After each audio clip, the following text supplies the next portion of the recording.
Cristo. Amém. Amém. A paz do Senhor a todos. Pode abrir sua Bíblia no livro de Apocalipse, capítulo 21, a partir do verso 4. Vamos ler 2 textos, ou 3, de Apocalipse, e um texto no livro de Romanos, e um livro no Evangelho de João. Está alto o microfone? Ok. A palavra diz assim, todos já têm? Os irmãos que não têm a Bíblia podem acompanhar atrás. E Deus limpará de seus olhos toda lágrima, e não haverá mais morte, nem pranto, nem clamor, nem dor, porque já as primeiras coisas são passadas. E o que estava sentado sobre o trono disse: Eis que faço novas todas as coisas. E disse-me: Escreve, porque essas palavras são verdadeiras e fiéis. E disse-me mais: Está cumprido. Aqui é o tema da mensagem: está cumprido. E vamos ver o que Jesus disse que estava sendo cumprido. Eu sou o Alfa e o Ômega, o princípio e o fim. A quem quer que tiver sede, de graça lhe darei da fonte da água da vida. Quem vencer herdará todas as coisas, e eu serei seu Deus, e ele será meu filho. Mas quanto aos tímidos e aos incrédulos, e aos abomináveis, e aos homicidas, e aos fornicadores, e aos feiticeiros, e aos idólatras, e a todos os mentirosos, a sua parte será no lago que arde com fogo e enxofre, o que é a morte segunda. Amém? Senhor Deus, peço que seja teu Santo Espírito ministrando toda essa palavra no coração de cada pessoa. Te agradeço, Pai, pela oportunidade, em nome de Jesus. Amém. Agradecer sempre o pastor Carlos Alberto, que vem me instruindo, vem me ajudando, pregando a verdade. Foi aqui que eu considero que eu tive um encontro com Cristo, onde uma igreja prega a verdadeira mensagem da cruz. Não tem como a gente desviar, né? Se desviar é nós mesmos. Então, pregando a verdade e nós aceitando por fé, é onde eu considero toda a minha caminhada com Cristo, aqui nesta igreja. Amém? Vou voltar aqui no verso 4. E Deus limpará de seus olhos toda lágrima, e não haverá mais morte, nem pranto. Aqui Jesus está dizendo que os efeitos da caída, que vai ser limpado quando toda a palavra se cumprir. Essa expressão aqui, está cumprido, foi dita na palavra 3 vezes. Na criação, no Evangelho de João 19:30, quando Jesus disse, consumado és, que a gente falou aqui uma mensagem, creio que há 2 meses, que todo o Antigo Testamento aponta para Jesus. No Gênesis, quando Deus criou os céus e a terra e cria o homem pecou, logo todos nós temos uma herança da natureza de Adão. Então o homem ficou apartado, longe de Deus. E a terra, até o dia de hoje, sofre as consequências da caída. No livro de Romanos 8:22 diz: Porque sabemos que toda a criação geme e está juntamente com dores de parto até agora. Qual que é o motivo de todos os problemas que nós temos hoje na terra? É o pecado. A consequência é o pecado. O homem tenta inventar várias maneiras de colocar a culpa em alguma coisa. Eu lembro quando eu estudava, morava no Brasil, todo fim de ano, um diretor dizia para nós estudar e pesquisar qual seria o motivo de tanto caos naquele ano. Todo ano a gente tinha que fazer uma redação e apresentar. Um ano era fome, um ano era guerra. A Bíblia diz que sempre houve guerra, há guerra e sempre haverá. O problema do mundo não é a guerra. Isso é consequência do pecado.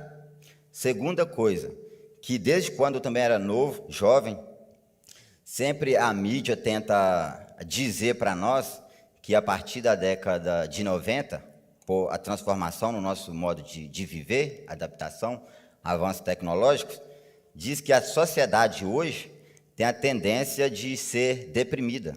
Isso é mentira do inimigo. Consideramos, sim, que nos últimos 20, 30 anos há uma transformação, uma adaptação do modo de viver o nosso horário. Mas a consequência e o problema do mundo é o pecado, e segue sendo pecado. Ainda que o homem tenta dizer que é a depressão, que é o mal do século XXI, consideramos sim problemas mentais. Agora, o que é depressão? Para aqueles que estão em Cristo Jesus. Filipenses 4:13 diz: Cristo é a nossa fortaleza para todas as coisas. E nós, como somos bombardeados com essas ideias de mídias, se alguém, talvez todos nós temos dificuldade, tem algum transtorno, as próprias pessoas que estão ao redor estão crendo nessas mentiras do inimigo. E as pessoas realmente acabam depois tendo algum problema de saúde por consequência de crer nessas mentiras do inimigo. Não consideramos, sabemos que tem sim os problemas mentais, que pessoas precisam de acompanhamento médico, mas a maioria dos problemas de depressão que as pessoas falam que tem, na verdade, falta é um encontro com Cristo, porque Cristo é a nossa fortaleza, é Ele que nos sustenta. Não quer dizer que nós estamos aqui na palavra que nós não vamos viver uma baixa espiritual, uma dificuldade, não, mas Cristo, é só colocar nossa fé na cruz do Calvário, é Ele que vai nos sustentar, é Ele que nos restaura. E o homem tenta criar essas maneiras para tentar desviar nós do foco. Por exemplo, hoje nós temos pastores, psicólogos. Por que psicologia? Se tudo que nós precisamos está aqui para você aplicar no seu casamento, a restauração do seu casamento, está na palavra de Deus. No seu trabalho, a maneira que você vai respeitar seu empregado, seu chefe, sua esposa, seu filho, está aqui. Qualquer coisa fora da palavra de Deus para a sua vida é coisa usada do inimigo. Não aceitamos, nada pode ser adicionado nessa palavra e nem tirada para todas as áreas da nossa vida.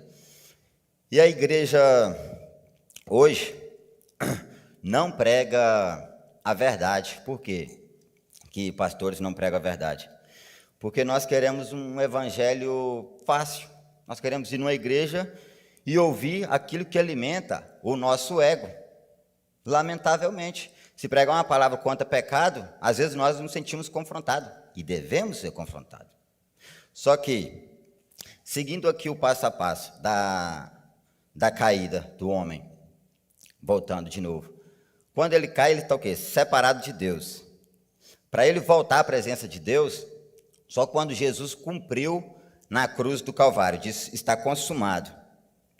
Antes de Cristo vir à cruz, os profetas pregavam arrependimento, que o Messias viria. E depois que Jesus cumpriu tudo, o que devemos pregar hoje? Arrependimento. Mas por quê? E qual é a mensagem? Seguinte, Jesus está voltando. Jesus vem pronto. E a igreja não prega essa mensagem.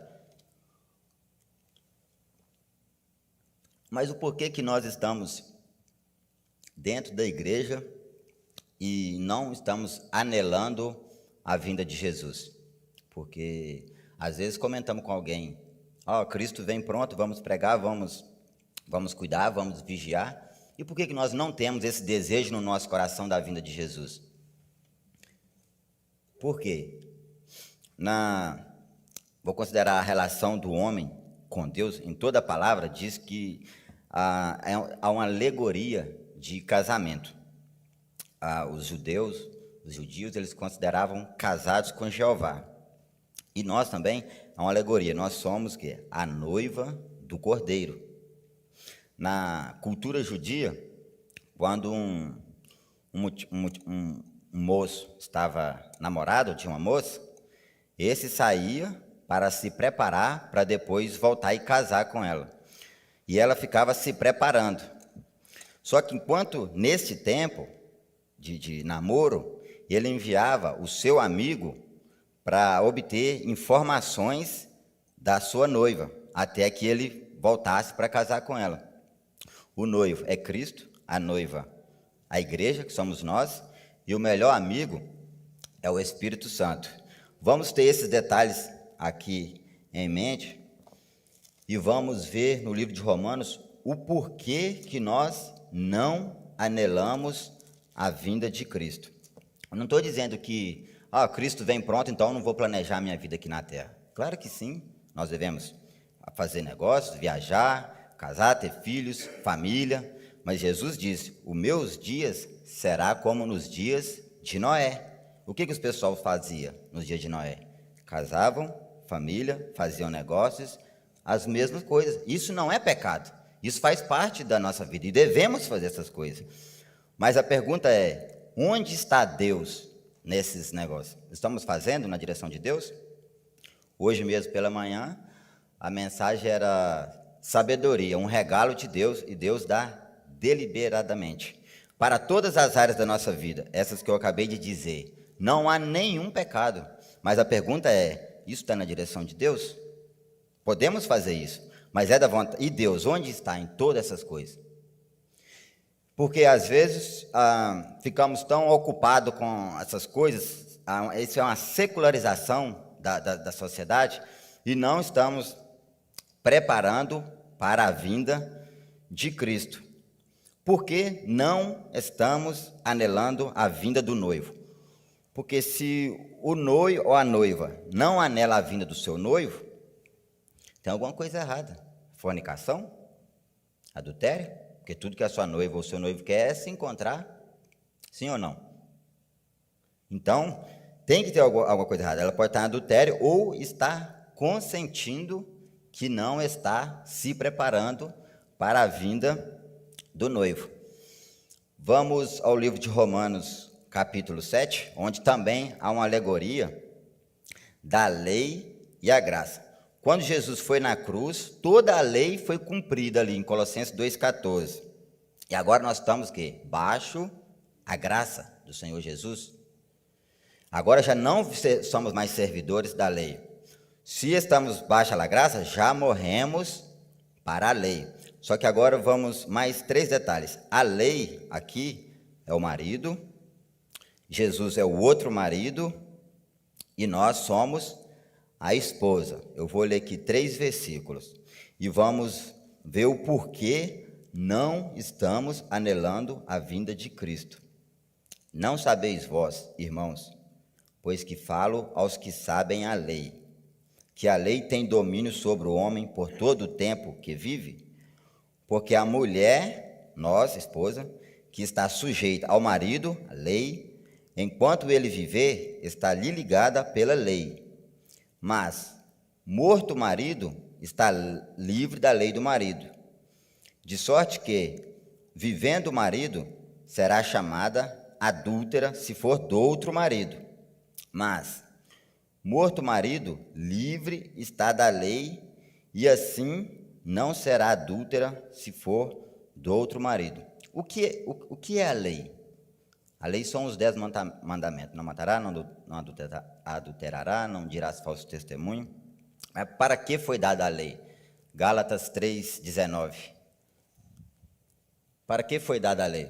Logo, para que a lei foi ordenada por causa das transgressões, até que viesse a posteridade a quem a promessa tinha sido feita, e foi posta pelos anjos na mão de um medianeiro. Onde não há lei, não há transgressão.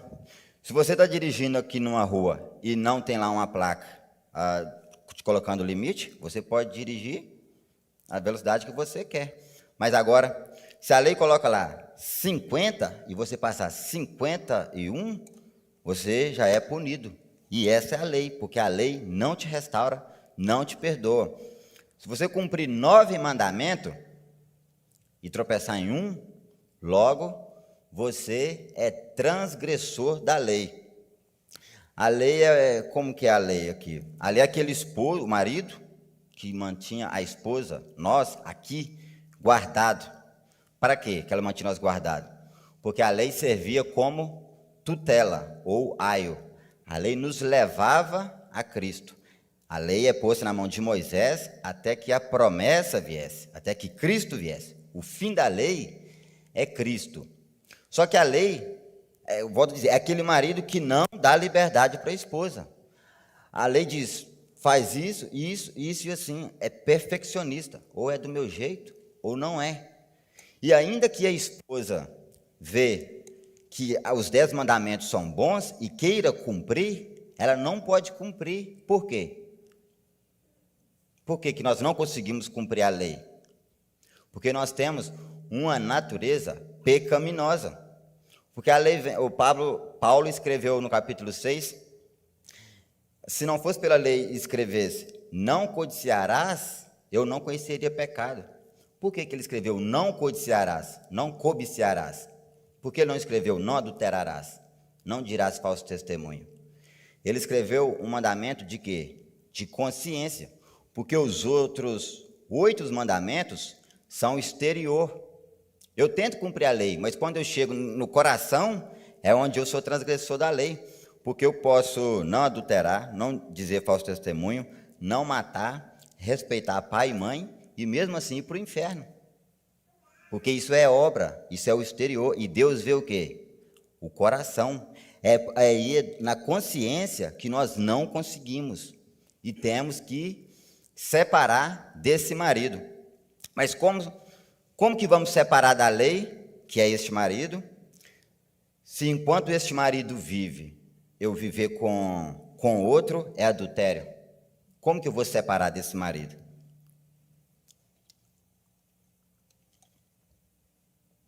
Como que a esposa vai separar de um marido? Quem é errado aí, o marido ou a esposa?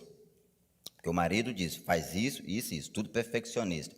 A esposa, ainda que queira cumprir, não consegue. E como que essa esposa vai separar do seu marido? Porque ele é santo, justo, bom, perfeccionista e não morre. Como separar desse marido? Porque se ela viver com outro, é adultério. Como?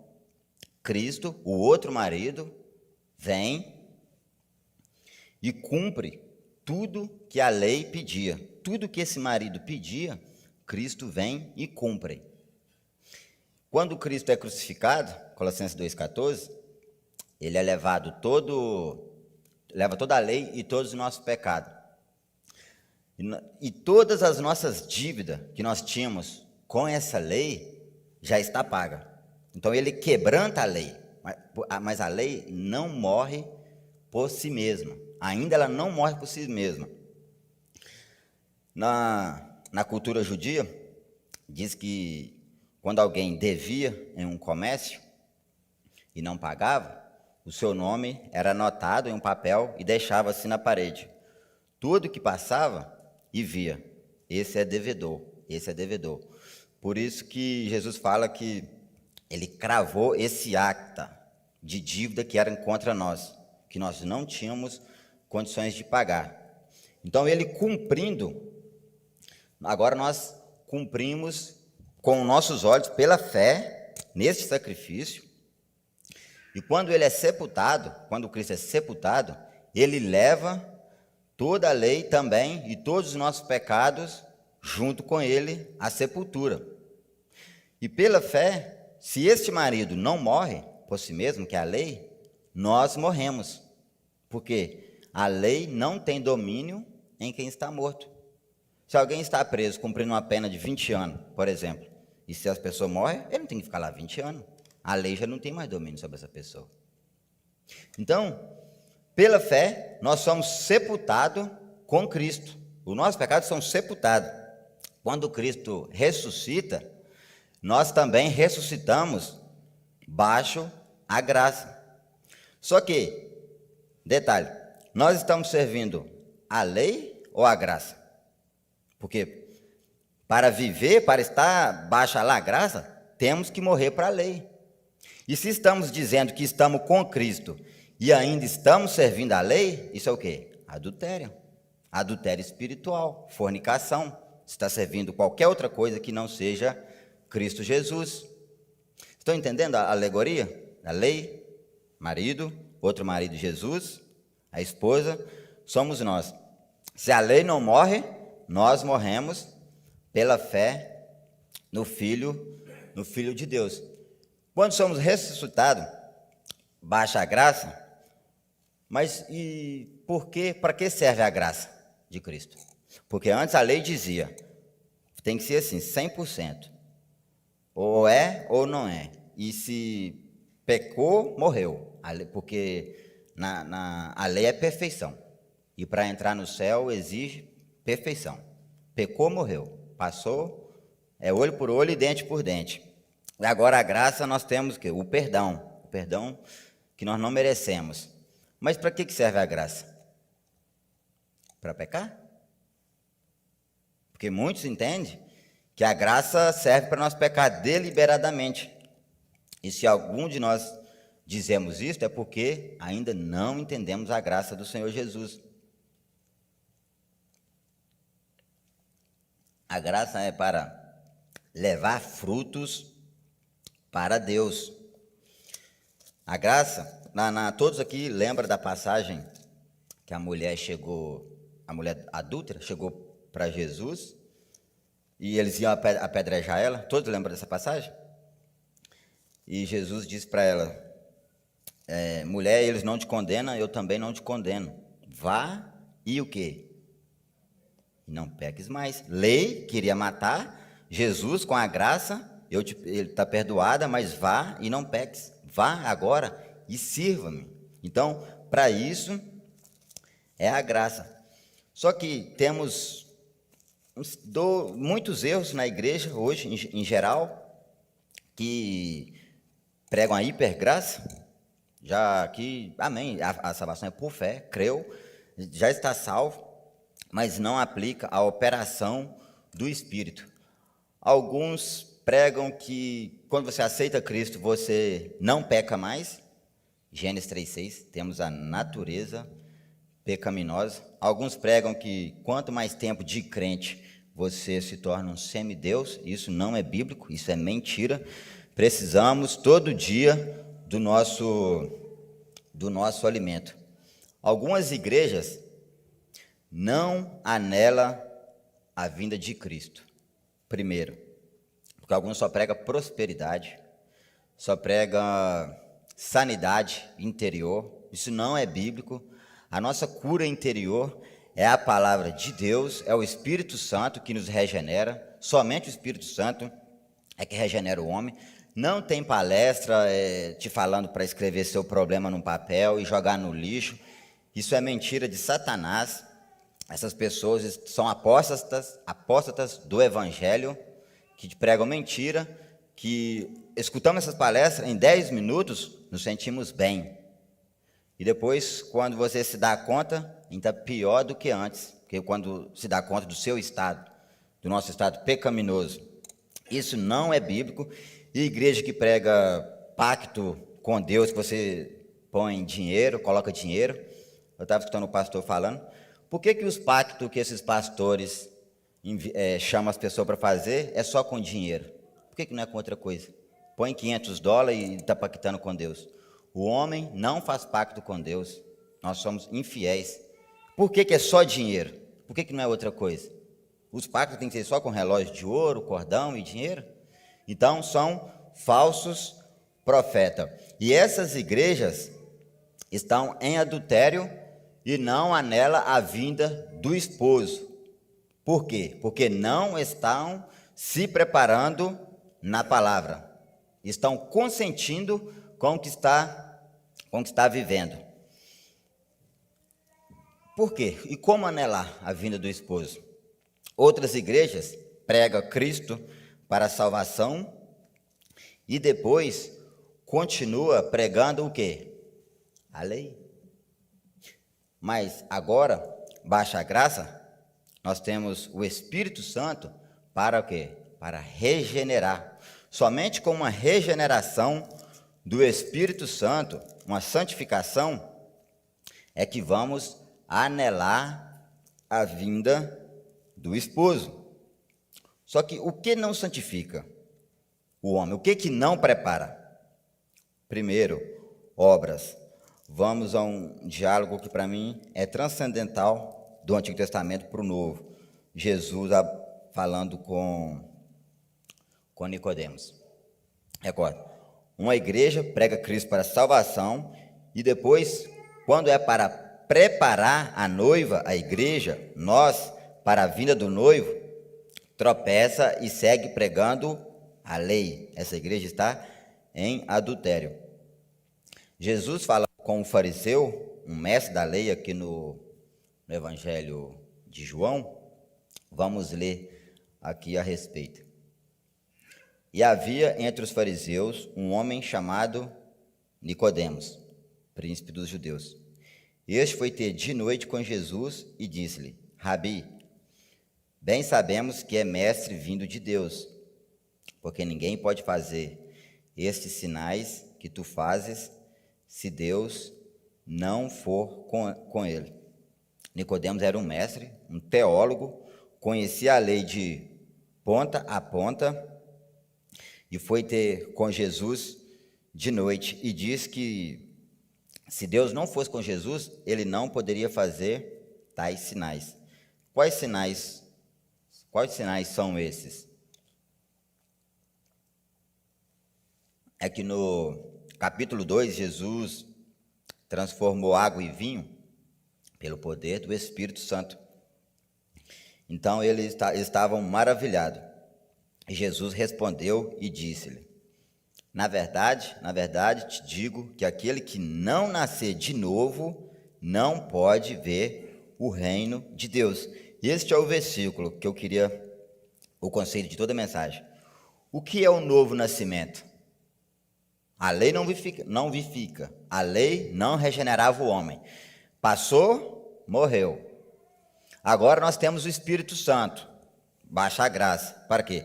Para regenerar o homem e nos dar entendimento do reino de Deus. Nicodemos conhecia a lei, conhecia a palavra, mas Jesus está dizendo a ele: na verdade te digo que você tem que nascer de novo. E o que é novo nascimento? O que é o novo nascimento? Eu estava cantando aí, recebi um novo coração do Pai.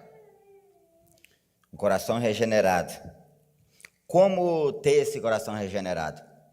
Primeiro erro, pregar obras. Obras, não somos salvos pelas obras. Somos salvos pela fé. E Jesus estava falando aqui com outro fariseu que também fazia obras e Jesus estava advertindo. Lucas 18, a partir do verso 10. 2 homens subiram ao templo a orar, um fariseu e o outro publicano. O fariseu, estando em pé, orava consigo desta maneira: Ó Deus, graças te dou, porque não sou como os demais homens, roubadores, injustos e adúlteros, nem ainda como este publicano. Oração que não é em espírito, oração julgando os demais. E nós temos, às vezes, essa conduta de ver alguém que moralmente faz tudo ao contrário, ou alguém que é honesto no negócio, talvez um bom marido, uma boa esposa, alguém de bem na sociedade. E vemos outra pessoa que faz tudo ao contrário e pensamos ou dizemos: Deus não salva essa pessoa. E falamos que o outro é quase crente. Isso é mentira. O mesmo milagre que um precisa, o outro também precisa, que é crer em Jesus Cristo para a salvação. Uma pessoa moral, por suas obras, isso não leva a pessoa para o céu, ainda que seja bom, claro.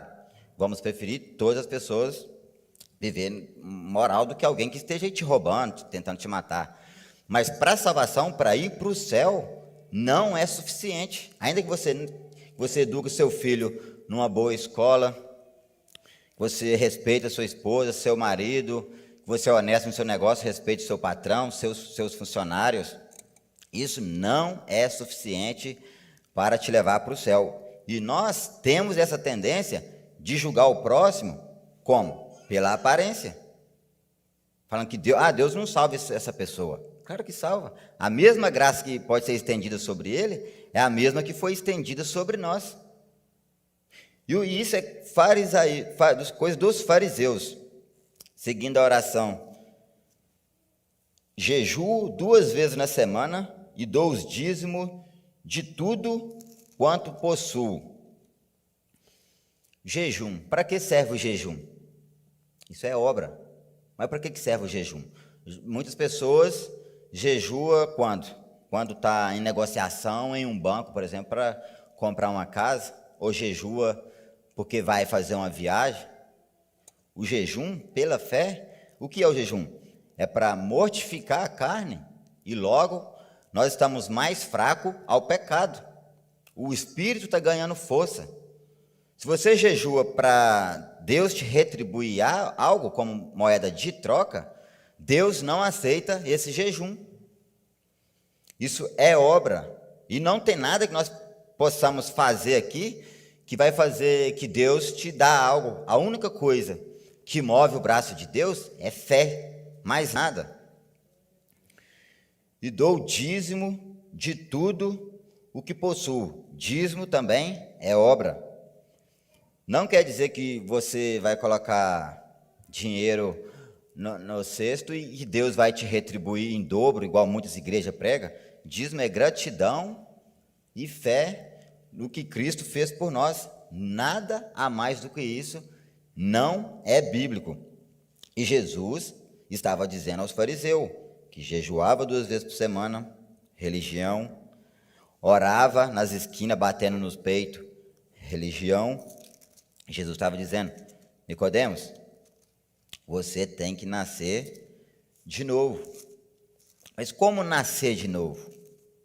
Se não nascer, se você é uma boa pessoa, talvez você ia a algum ambiente antes, e agora estamos aqui dentro de uma igreja, vem todos os horários, um cidadão moral, e mesmo assim, você pode não ser nascido de novo.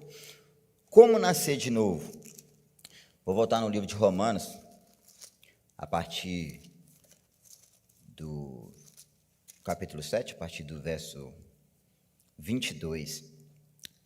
O homem tem que reconhecer o quê? A nossa natureza pecaminosa. Pecamos, temos uma natureza pecaminosa, uma lei. Temos a lei dos membros, aqui fala de coração.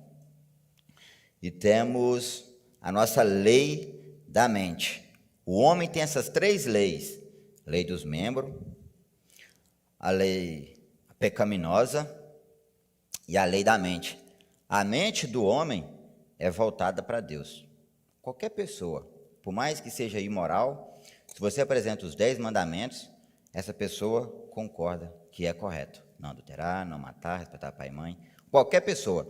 Então, o nosso interior, ele já é voltado para a lei de Deus, a nossa mente. Só que aceitei a Cristo, e agora para mim ter a restauração no coração, já vi que não é por obra.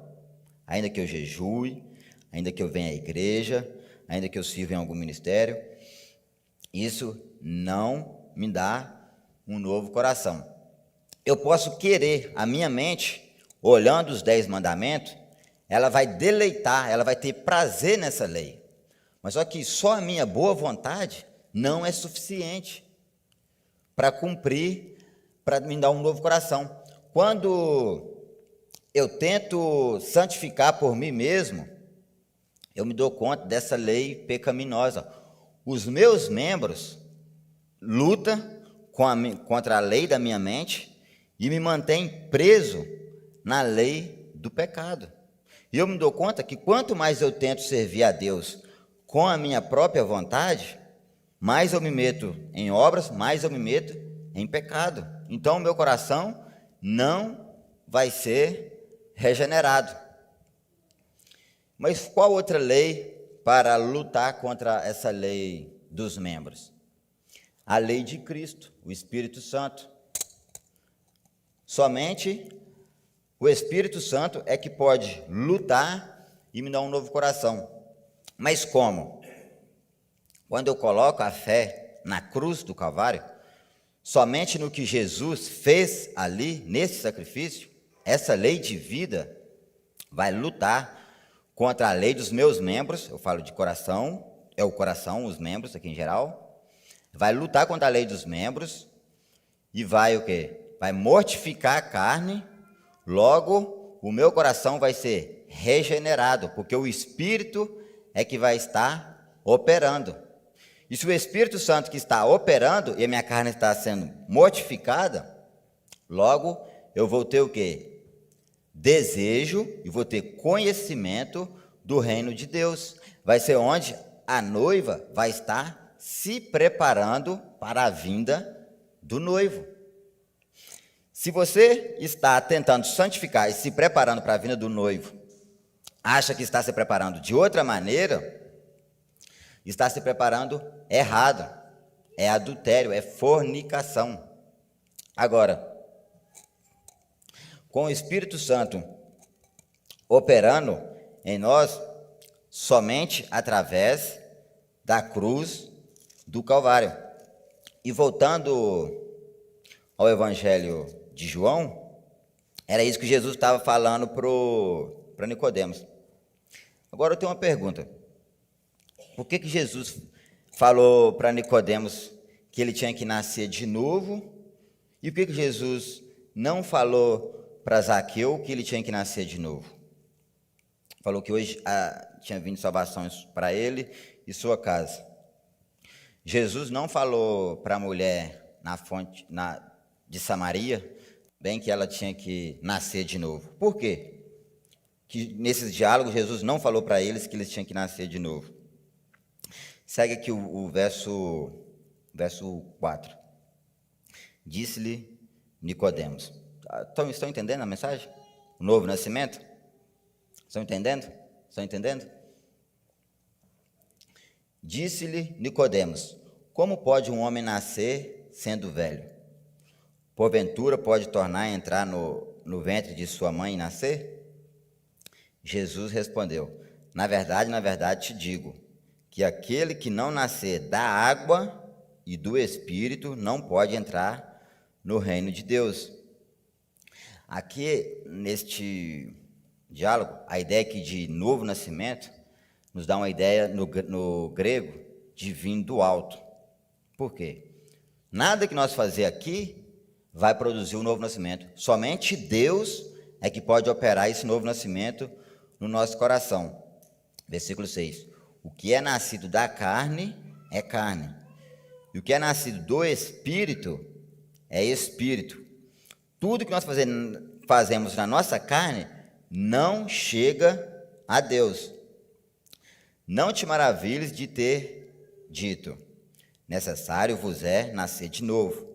Jesus está dizendo: Nicodemos, não se espante, que as suas obras religiosas não chegam a Deus. Verso 8. O vento assopra onde quer, e ouves a sua voz, mas não sabes de onde vem, nem para onde vai. Assim é todo aquele que é nascido do Espírito. O vento assopra onde quer e ouve a sua voz. Quem pode ir onde quer? Quem? Se você vai em todos os lugares, isso te dá uma ideia de quê? De liberdade.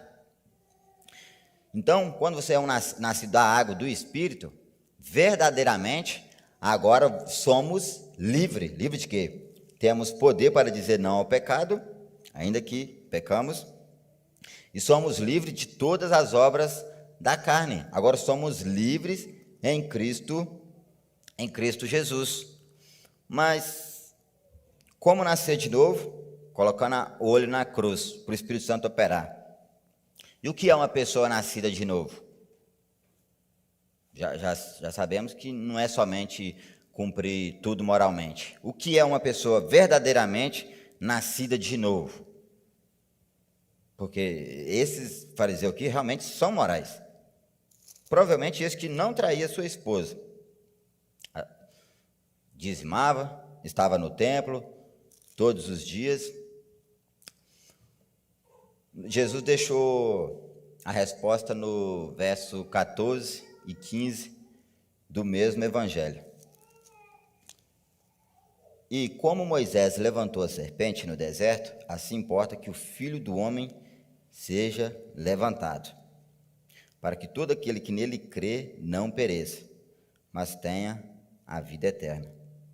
No livro de Números, capítulo 21, versos 5 e 9, os judeus voltavam pelo deserto e a cobra mordeu eles.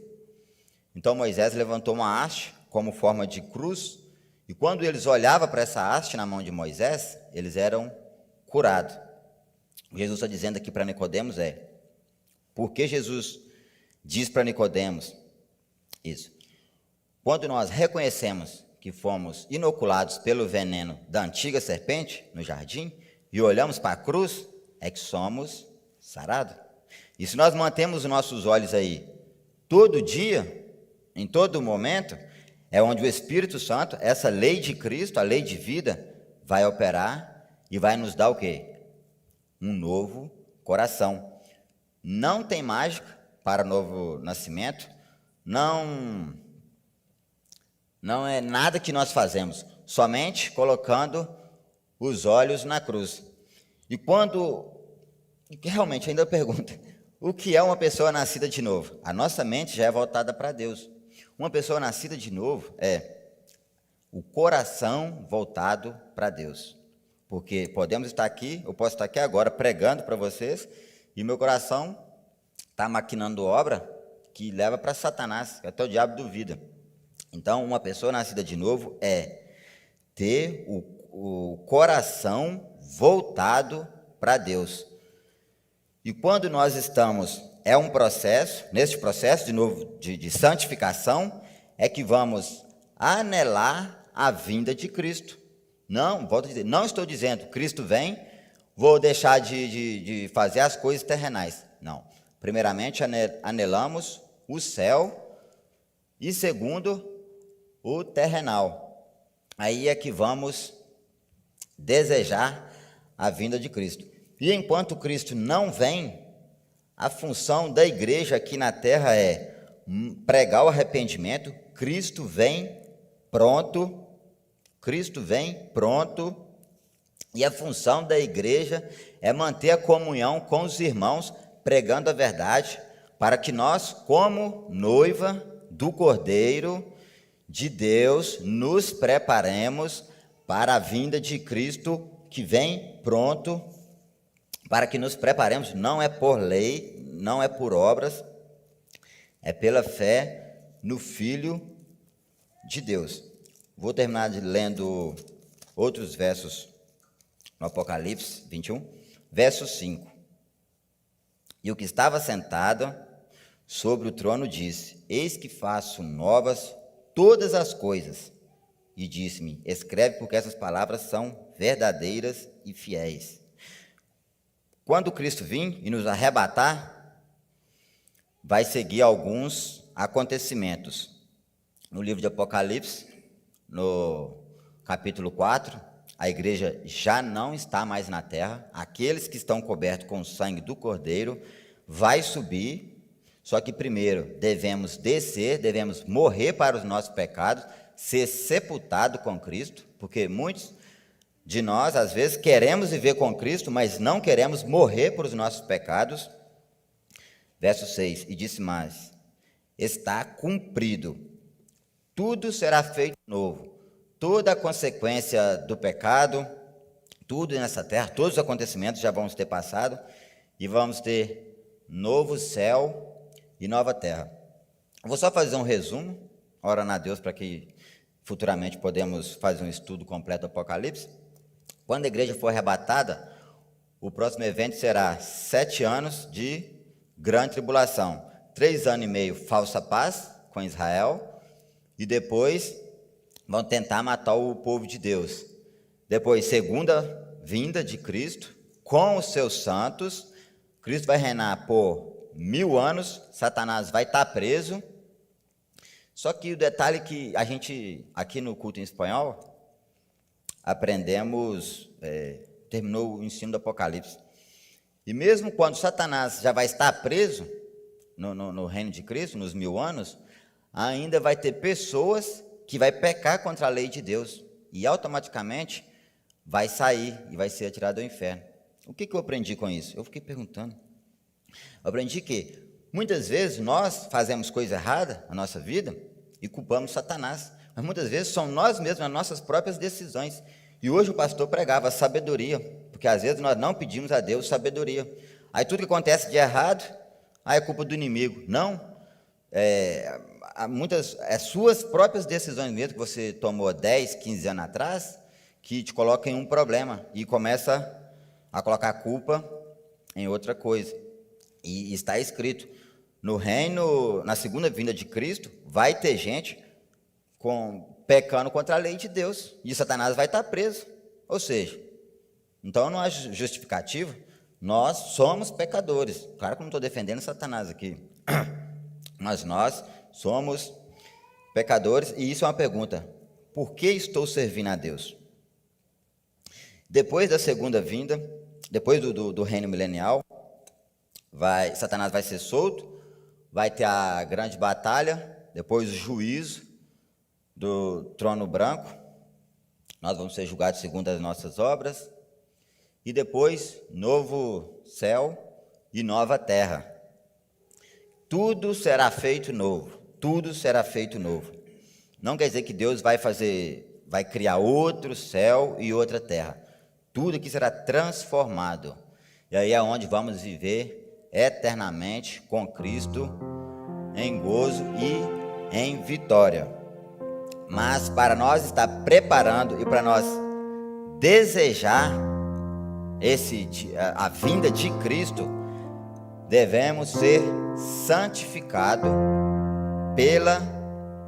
pela fé na cruz do Calvário.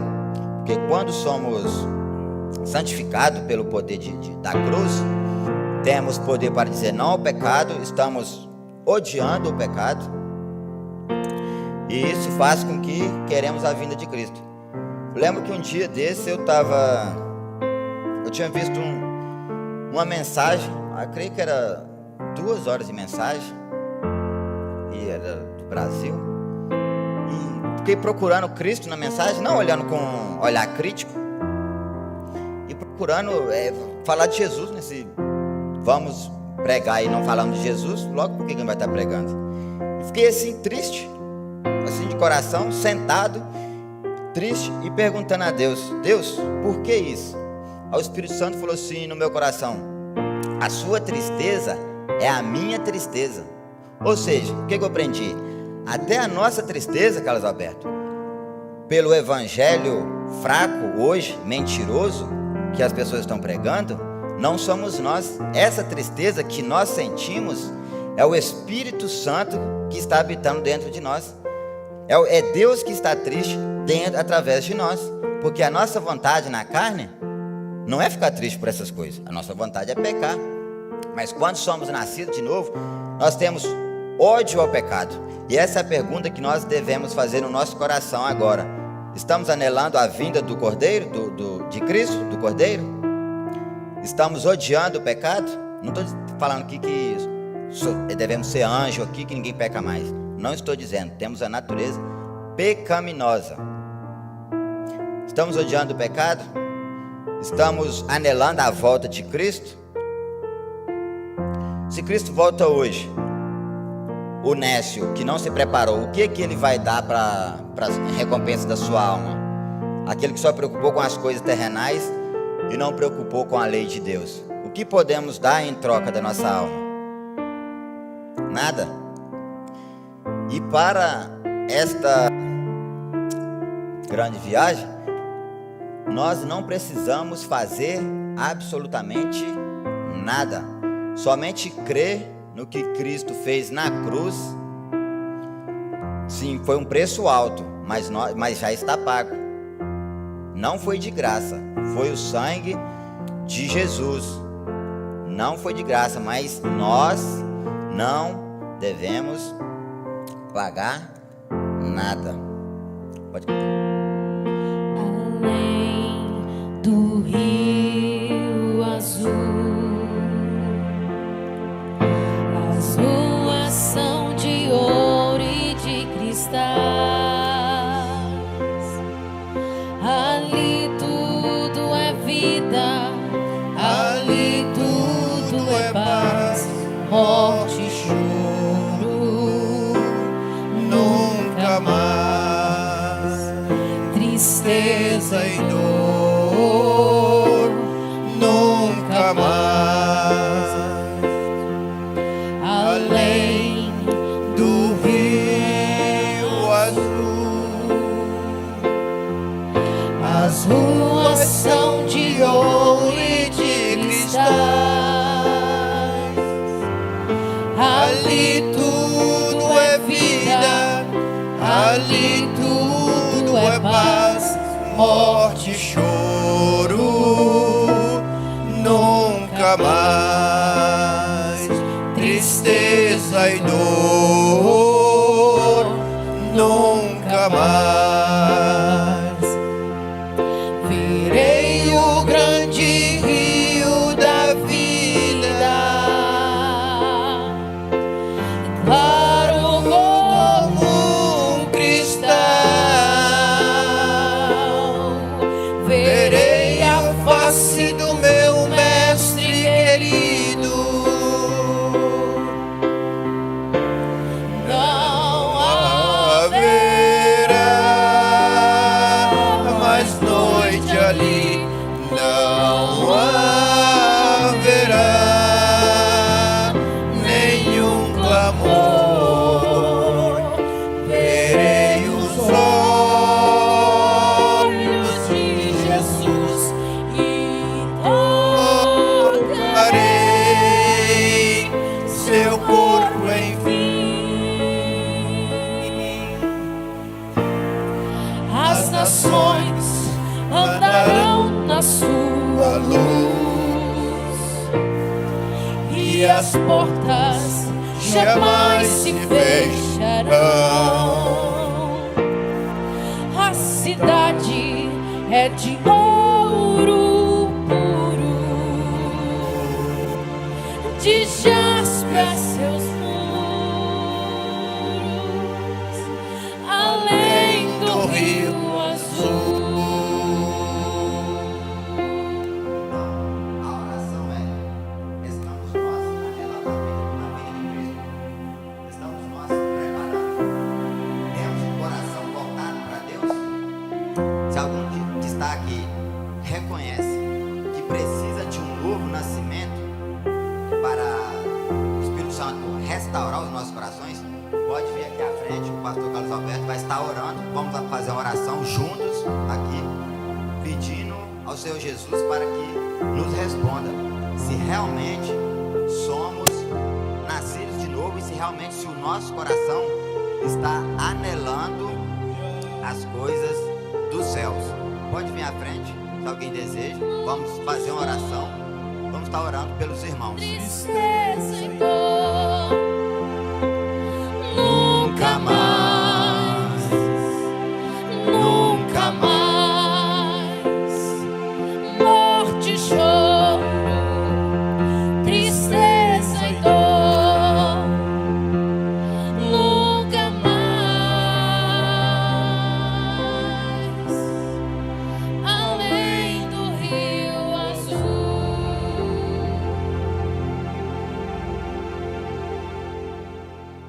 Amém. Vamos estar sempre orando ao nosso Senhor Deus. Receba.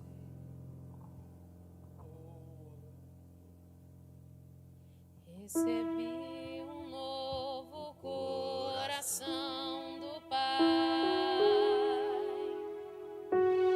coração regenerado, coração transformado, coração que é inspirado por Jesus,